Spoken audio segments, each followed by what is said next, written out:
Greetings, everyone, and welcome to tonight's Chaucer's Books virtual author discussion with author David L. Gersh. My name is Michael Takeuchi, and I'm the events coordinator at Chaucer's Bookstore in Santa Barbara, California. So to purchase tonight's book, browse other books, or check out our upcoming events, please go to our website at chaucersbooks.com.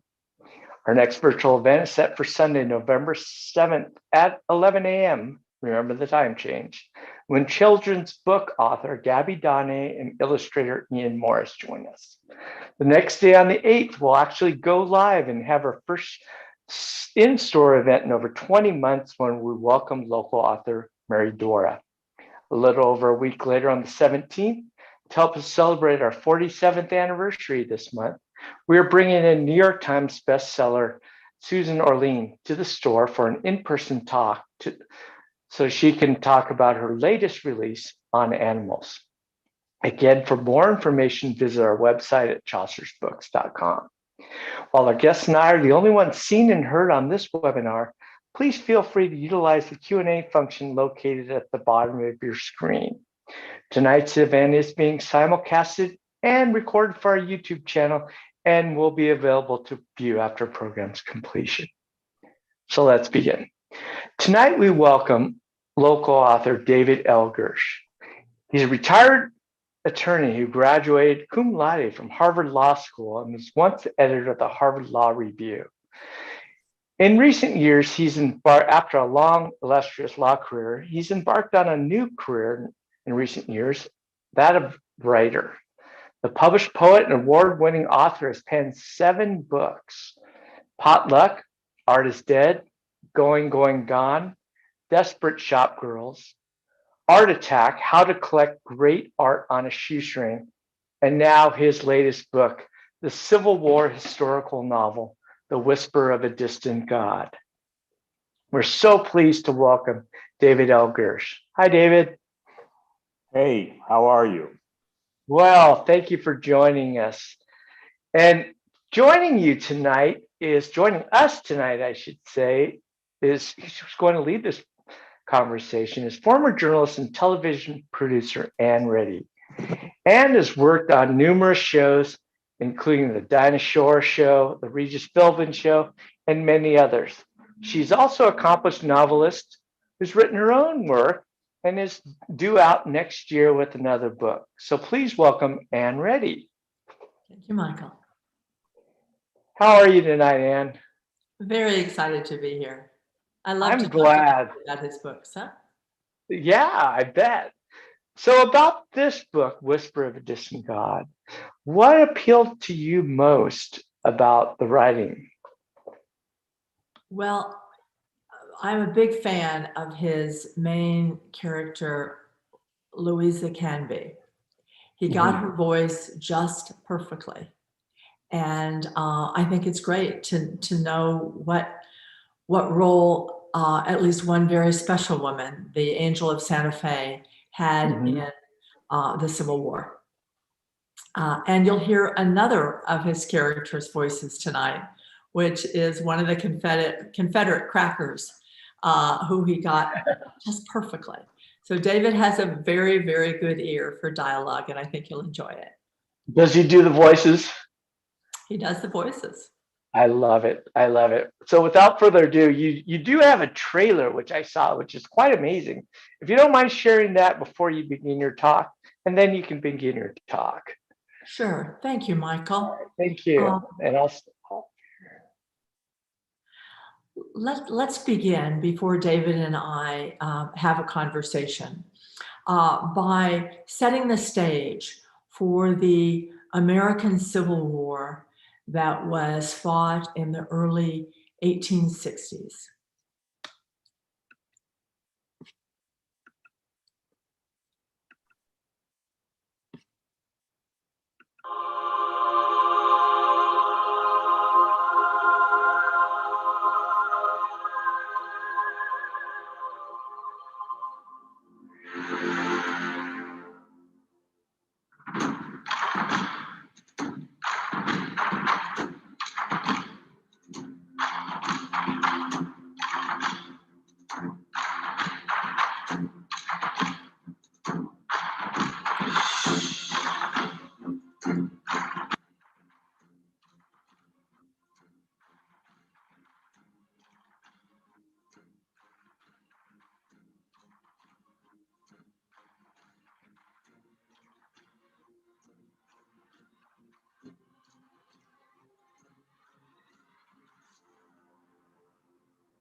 Wow, David, that is a very compelling title, The Whisper of the Distant God. Where did that title come from? You know, Anne, both the North and the South believed fervently that God supported their cause. And 620,000 Americans died in the Civil War.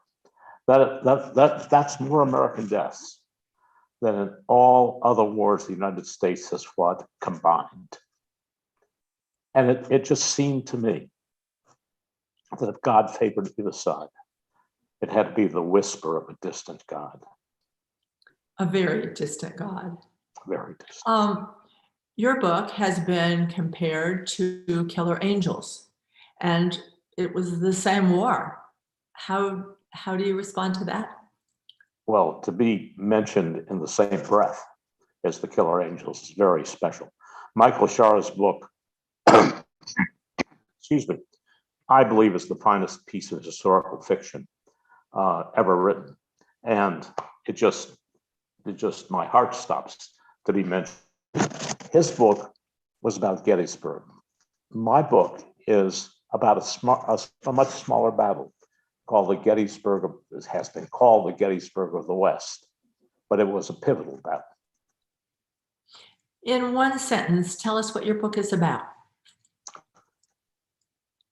I didn't know, and I don't think people know, that the South mounted a campaign from El Paso, a battalion-sized, regiment-sized campaign, up the Rio Grande to attempt to take over Nevada, Colorado, California, New Mexico, and to have access to the gold and silver of the region and to have a warm water port. It could have changed the war. And that was the Battle of Glorieta Pass? The Battle of Glorieta Pass was the seminal battle. It was the battle that decided the war. It decided in not the Confederates' favor. No, this is fascinating to me. The Confederates lost that war, that campaign, by a total fluke. They won every battle and they lost the campaign. They lost the battle and the war, apparently, but never mind, I digress. So tell me about my favorite character, Louisa Canby. How did she become the Angel of Santa Fe? Well, Louisa was the wife of the Union commander. And it's very interesting because in this time, it was very typical that Union wives or the wives of the officers on either side would be left to the occupying forces because they knew the women would be taken care of. So Louisa was left in Santa Fe. And then her role was to nurse the Confederate soldiers? No, there was no formal role for them, but if the wives of the officers who were left there felt compelled to help, so that they did nurse people who were sick, or they helped with parties or cooking or whatever, and they were treated very well.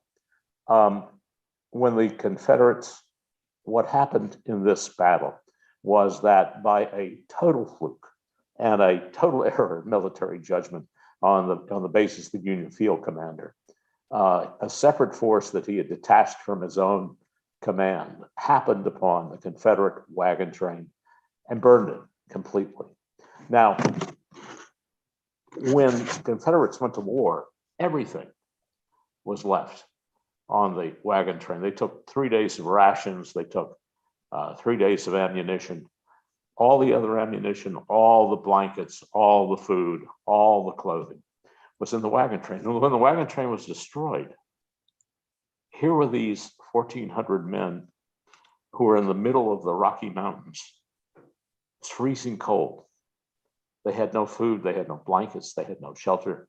They had to walk back to Santa Fe for 3 days. men died along the trail. They froze. They couldn't go on. And when they got back, they were devastated. They were totally devastated. There was no food incentive. Hey, everything was exhausted. These men were being cut. Amputation was done in the Civil War without anesthetic. There were piles of limbs outside of the tent of the surgeon, or bodies stacked up, and boys were in tents freezing to death. They had no food and they had no blankets. So Louisa felt compelled to do a little more than nurse them. Louisa was a strong woman, and she had lost her only child to measles when they were in Monterey. She was a woman of great compassion. And Louisa was either a heroine or a traitor to the Union. That's what fascinates me, because the moral issue of what she did is so compelling. Excuse me. Louisa finally, in desperation, disclosed to the Confederates where the Union had buried their excess supplies before they retreated towards Fort Union. And that allowed the Confederates to get blankets, to get food, to get ammunition, and to save so many boys. And yet, who knows what the consequences of that could have been. So morally, I don't know where it falls out. I think she was a heroine.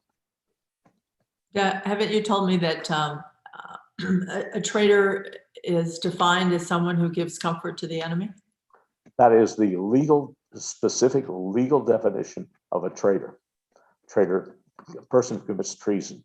And what could be more definitive in giving comfort to the enemy than to give them food and supplies. And ammunition. And ammunition. Okay, then. At the beginning of this discussion, I promised that we would hear from one of my favorite characters in The Whisper of a Distant God. And he is Ezra, a ragtag Confederate. And most of the Confederate soldiers were ragtag Southern crackers, were they not? They were. Ezra was a farm boy in a small, hard-scrabble farm in a community probably of dozens. And when the war came up, it was very exciting for boys. I mean, these young men had the chance to get off of the roof that they were repairing and go out and get themselves a Yankee in this righteous battle that they knew would only last 3 months. And they had to hurry because someone else would get a Yankee and it would be all over before they could go. So off they went. Off Ezra went. Will you read us a little bit about Ezra, what Ezra had to say when he was going off to war? Well, it's a chapter, short chapter, I might add, that I really like. Ezra is in the army. Things have not been great, but it's still an adventure. They haven't been bloodied. They haven't been in battle. They haven't seen the horrors of war. But Ezra is, in this particular situation, been sent out to spy on a wagon train, a Yankee wagon train that is in the vicinity, so that they get intelligence and maybe find out what was happening. So here's Ezra's recount of that. I was being quiet, like, doing my spying business. I sure do have some luck. I didn't know Sarge liked me because I'm smarter than him. There's a full moon, so I was crawling, only scrub brushes on this here desert, making no noise because I am real good. There was a sentry about 100 yards to my left. It weren't too hard to spot him because he was smoking a pipe. I was trying to get close enough to the Yankee camp to see what the wagon train was about. Maybe we could get some horses or something. I got no inkling whose idea it was that we should live off the land. Hell, ain't no land around here, just desert. We ain't been grand fed, I tell you. I tied my horse about half a mile back. Real hot for January, so it's too bad. Problem was, around here there weren't no cover, and I crawled a darn long ways. Well, I stopped to rest a bit, listen and get my position right. There weren't no other sentry I could tell.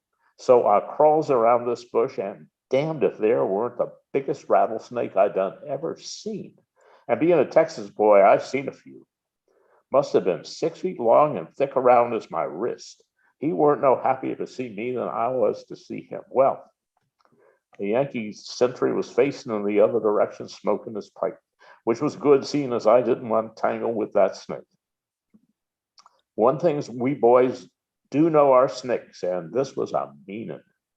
So I scooched a bit back and stood up real quiet like.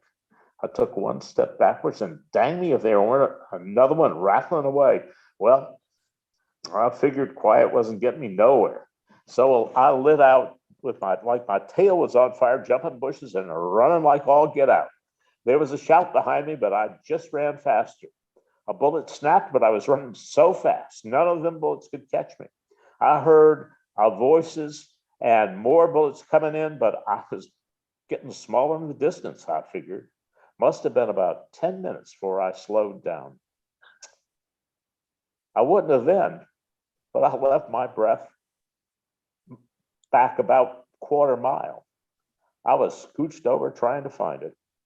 Looking around and listened some, nobody close by. Problem was that my horse wasn't either. Took me nigh onto 2 hours to find him. That horse, he looked like he was having a grand old time. Better than me for sure. Weren't the best day doing my spying, and the Sarge weren't too happy neither. Still don't know what those Yankee boys is doing, but I'm settled back by my fire, and I tell you, I intend to stay here. I love Ezra. That's perfect. Thank you, David. You do him well. You write him well. You read him well. He's my boy. Where did you get all of your content? What? This was a long time ago. It was, and this book required years of research. It seemed that every time I turned around, I had to research. The most important and the most difficult thing was to find Louisa's voice. And I spent a year reading diaries and journals of Confederate women to try to find that voice. And Confederate Union women. And when I finally found it, I knew it was the right voice. And I think I nailed it. I got it.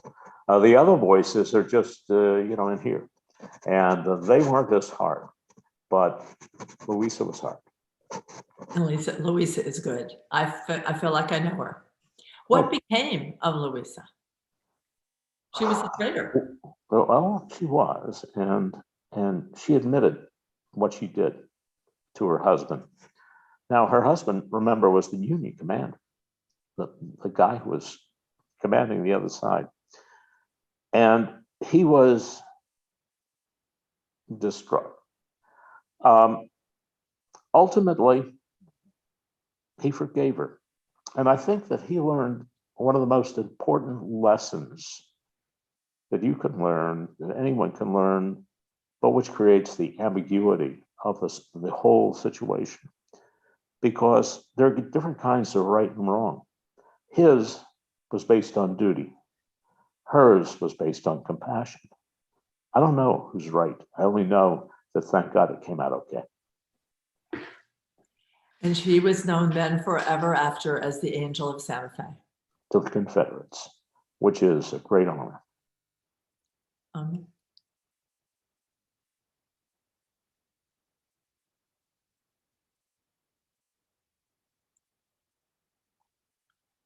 Michael? Yes. Hi, my sound was out for a moment there. All right.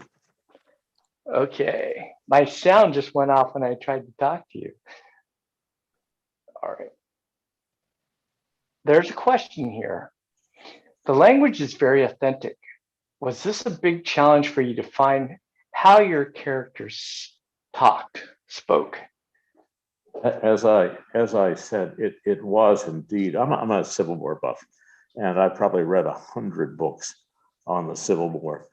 But imagining how both the Confederate boys, these farm boys, would talk, and how the Northerners would talk, and what the officers were thinking, and what caused them, and what they said. Those things took a lot of time and effort, and I spent a lot of time and effort trying to get it right. I'm glad that somebody thought it was right. It sounded very authentic, and actually, it gave the listener / reader a real sense of place of actually being there in New Mexico and being part of that. So I think you did that. You really did that well. I really enjoyed it. As far as the characters, we had spoken about this before we went on air, and I was wondering about where you found these characters. Obviously, the main character is a person, but there are other ancillary characters like Ezra. And where did you conjure them up from? I conjured them out of my mind. This story is based upon true fact.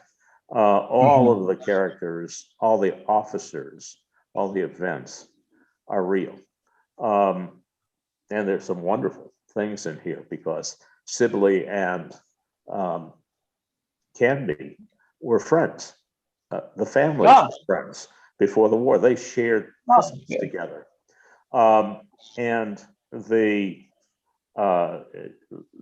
characters that appear here, Kit Carson was in this battle. And, Sherman, William Tecumseh Sherman, appears. Fremont stayed with the Canbys in Monterey, California, where they were stationed when California became a state, and he participated in that. They didn't like Fremont. They thought he was he was full of himself. But those weren't too hard, at least not hard in terms of the context of who they were.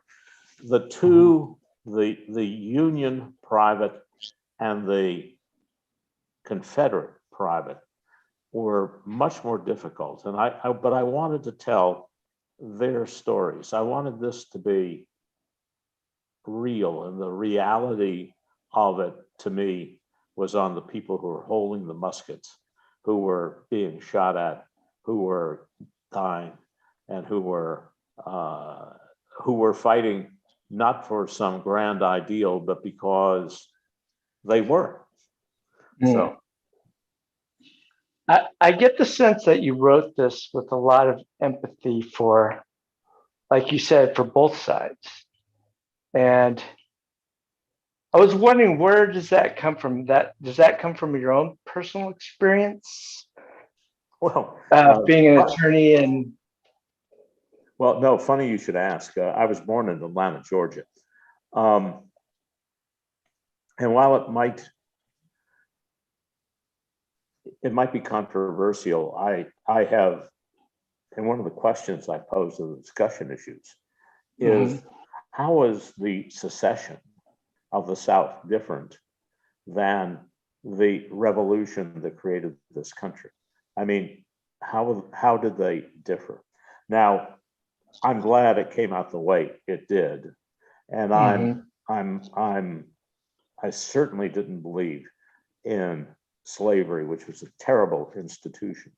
But as a matter of being a lawyer, these were people who'd entered into an agreement. These were separate countries that had entered into an agreement, and Britain withdrew from the EU. You know, this is we don't tend to look at it that way, and that's very interesting to me. In addition, I think that these people were fighting for the wrong reason, but they believed in what they were doing. And I personally believe that the generals on the Confederate side were superb. Most people don't know, and I'm not sure many people know, that Robert E. Lee was offered the generalship of the Union Army before he decided that to accept the offer of Virginia to command their army. So I wanted to know more about your personal interest in the Civil War. What drew you to write the story? Not only to what drew you to write the story, but just your own interest in the Civil War. I think the Civil War is perhaps the most, that and the Revolution, obviously, are such critical points in the evolution of this country. And the Civil War changed the whole dynamic of the country, because you know that when the South lost the war, the federal government put troops and occupied the South. But in 1871, in a political deal that kept Tilden from becoming president, they withdrew the federal troops, which led to Jim Crow and the whole suppression of blacks in the South, and indeed in the Solid South, which controlled the US Senate until the 60s. So it is such an important event in history. And as I said, I've read multiple books on Lee, on Grant, on Lincoln, on the battles, and what have you. And all that reading, the reason I wrote this book, and all that reading, I knew that the Civil War was only fought east of the Mississippi. And when I learned in 2006 of this battle, I was staggered. And I really wanted to tell this story. That's why I wrote the book. How did you first find the story then? I remember it vividly. I was in a parking lot near Nordstrom's. You know where Nordstrom's was, others might not. And I was listening to a book on tape, as I usually do, on Southern politics. And there was one line in this thing on Southern politics that talked about this battle. I stopped the car in the middle of the aisle, reversed the tape, and listened to it again in absolute amazement. Wow.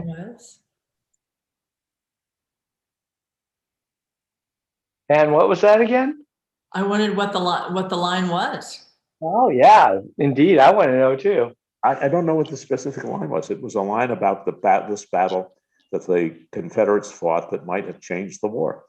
And it was about the whole reality of Southern politics. And it was it was almost superfluous to the tape, but it absolutely stunned me. It affected you deeply. I like that. If you have any questions, again, if you're on YouTube, please type them in the chat. We've got a few more minutes here, or type it in the Q&A here, in the Zoom Q&A. David, so when did you realize you had a book? And if you can do you have a certain moment and said, this is something, I have something here? Well, I knew I wanted to do a book, but I didn't know how to do the book, because I originally wanted to do this as a true history book, but I couldn't find primary sources which are necessary to do it as history, and I made the decision that I could tell the story better as a historical fiction. And it took a lot of research on what happened, and then I had to figure out how to tell the story. That's the hardest part of the book, hardest part of any writing. And I probably worked on it a year or two before I really knew I had a book I wanted to do, but then I still had to figure out how to do it. It's not easy. And the way he's done it is through diary entries of Louisa Canby, her husband, diaries and letters. And so that's why the voices are so important, because in the writing of their diaries and their letters, we we get to know them, and we get to know this story, which is really a great deal of fun. And David, are there not also real articles, real newspaper articles in here? That's the fascinating thing. I made up the diaries, I made up the military reports, I made up everything, except I found a resource for real newspaper articles from all over the country, and all the newspaper articles that are shown in the book are real. And I took them out, and I basically hardly edited them at all. They really were there. Mhm. And they are here. So you must have, when you struck upon Louisa Canby's diary, you must have thought you hit the mother lode then. I never found any diary on Louisa Canby. Okay. I made it up. I did the only biography that I ever found on anyone was a biography on the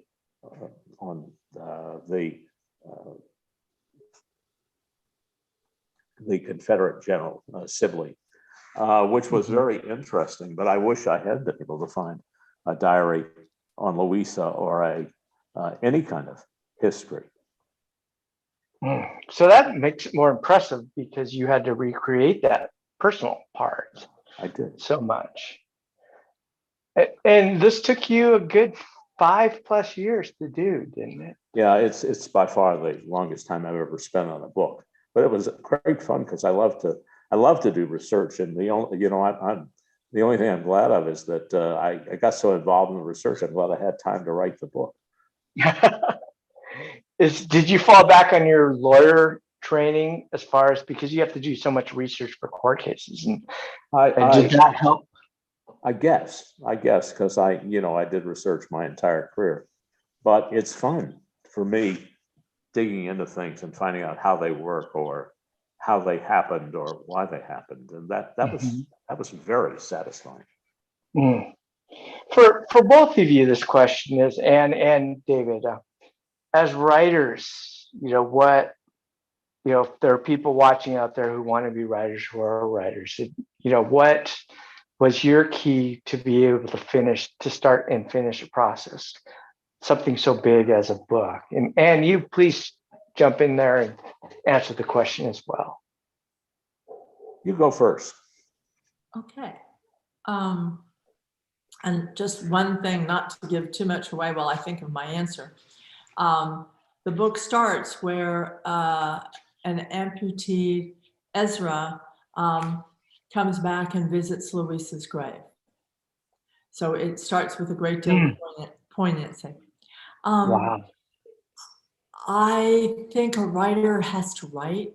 I think you have to. It's just something in you that makes you want to do it.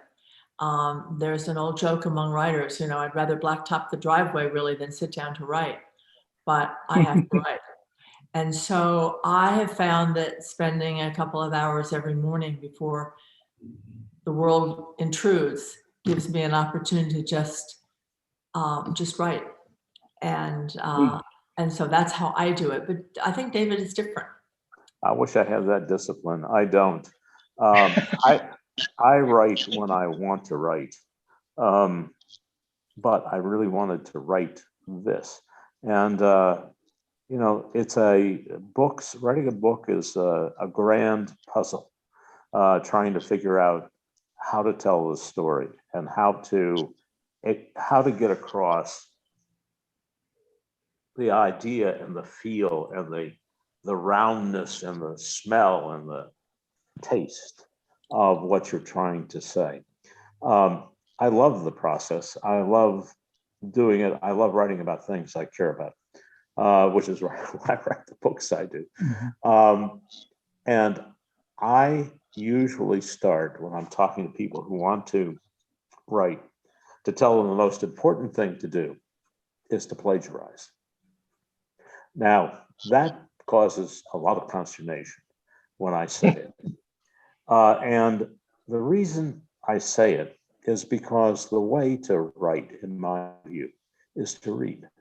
You've got to be an avid reader to write. And when you read, if you pay attention to how a good author creates a story and compels you to turn the pages, that's what you should be plagiarizing. You should not be plagiarizing words, but you should learn the dynamics of causing the reader to remain interested in how to tell a story.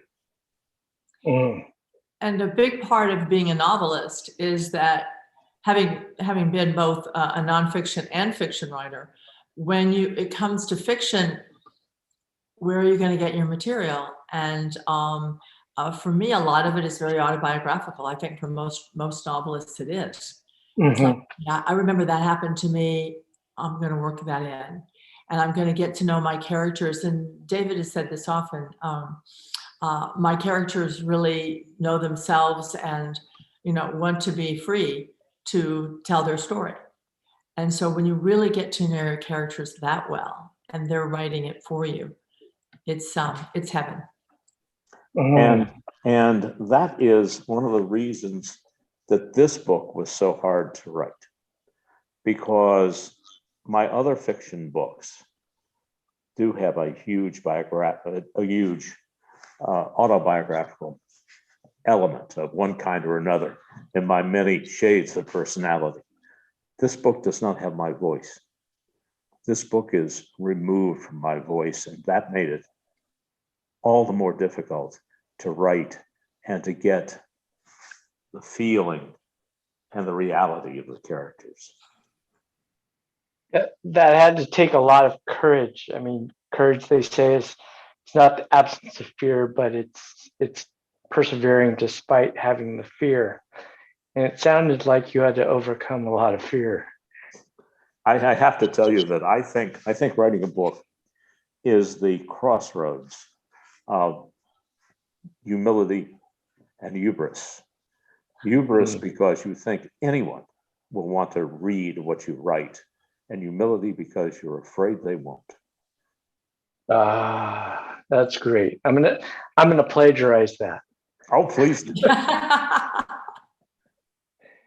A commenter wrote that the author has opened a new window into this era. It's a simply superb presentation. Why? Thank you. So to get feedback like that, you have to feel good about what you wrote.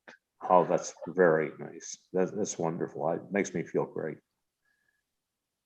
So when you actually reach the point of completion, do you recall how you felt? And I have a hard time recalling how I felt at breakfast. Yeah, you just feel good. You feel complete, but you do experience postpartum depression. You feel like you've been so involved in this for a period of a year or 5 years, and suddenly it's complete and you feel empty. You feel like you don't know, something's missing. It's like women feel after birth. And did you feel the same way after you finished your books? I'm not finished yet, so I don't know. As a writer, I'm hoping to get to that point. So I'm jealous that you were able to get to that point, David. Stay with it. Stay with it. Michael, we thank you for doing this. This has been wonderful. It's been every bit as much fun as I hoped it would be. Well, I thank you both for joining us. It was a wonderful talk. Is there anything, before we close up, is there anything that you'd like to add right now? Just a thank you to everybody, if there is anybody who's listening. There is. Yeah. It really is a pleasure to spend the time talking about something you love. Yes, indeed. Anne, did you want to add anything? Well, I'm impressed with David's motivation. He said he never wanted to have another job, and yet he's worked very hard to, once having written this book, to tell Louisa Canby's story and this aspect of the Civil War. I think is very important. He really seems to want to share it with people who need to know it. Thank you, Ann. Well, Anne, we'll be out here hopefully in person for your book. And David, thank you. And thank you, Michael, Whisper of again. a Distant God. Thank you, everyone, for joining us